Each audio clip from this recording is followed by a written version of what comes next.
Hello everyone! If you're thinking that mathematics is hard, don't worry because today's lesson is going to be simple, slow, and fun. Today, we're going to talk about polynomial equation, specifically in finding the leading term, leading coefficient, and degree of polynomial, and also how to write polynomial equation in standard form. So first, let's define what polynomial equation mean. So polynomial equation is when a polynomial expression p of x is set to 0. Example, p of x is equals to 0, just like that. So when the terms are arranged from the highest exponent to the lowest exponent, the polynomial equation is said to be in standard form. So there are also the following structures of the polynomial equation, which has the leading term, which is the term with the highest exponent. Next is we have the leading coefficient. It is a numerical part of the leading term.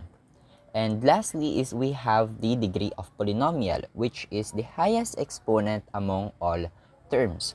So let's look at this example.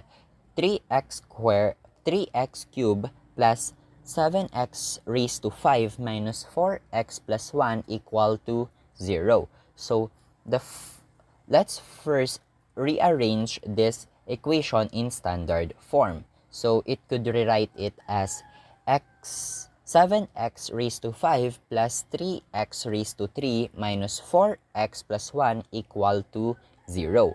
So now, let's identify the leading term, leading coefficient, and degree of polynomial.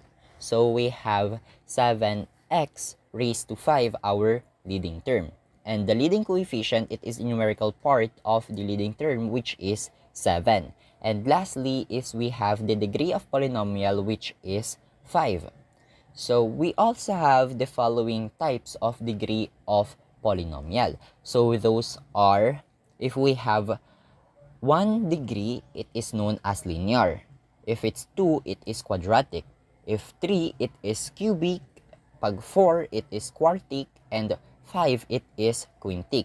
And any number that is greater than 5 is known as nth degree polynomial equation. Now, let's look at the given problem and write it in standard form and also identify the leading term, leading coefficient, and degree of polynomial. So in this equation, we have 4x cubed minus 16x minus 4 plus x raised to 4 minus x squared equal to 0. So if we rewrite it in standard form, we would get x raised to 4 plus 4x cubed minus x squared minus 16x minus 4 equal to 0. So the leading term in this equation is we have x raised to 4. Our leading coefficient is number beside it, which is, kapag wala tayong makikita, equivalent nito ay 1. Next is the degree of polynomial is 4, that is known as quartic. So now, let's move on to this next example, which is x raised to 4 minus x squared plus 5 raised to 5 plus 7x cubed minus 5 equal to 0.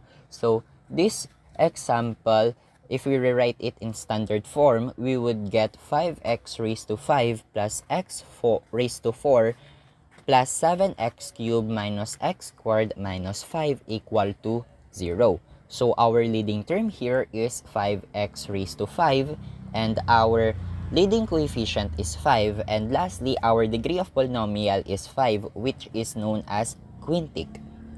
So now let's move on to this just a little bit hard equation, which is 2x quantity x plus 8 equal to 0. So in this form, we would distribute the 2x on the given parenthesis, inside the parenthesis, which is we would get 2x squared plus 16x equal to 0. So since we notice that the degree of the exponent are arranged in decreasing order, it is already in standard form. So our leading term is 2x squared, and our leading coefficient is 2, And lastly, our degree of polynomial is 2, which is known as quadratic.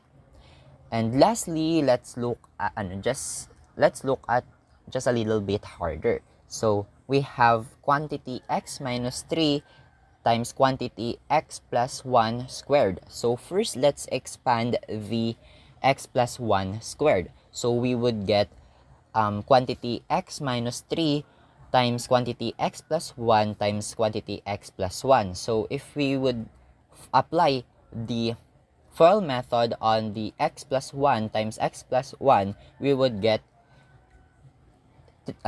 x minus 3 times x squared plus x plus 1 equal to 0. We also, if we simplify this equation, we would get x squared plus 2x plus 1. So if we distribute the x minus 3 on the x squared plus 2x plus 1, we would get x cubed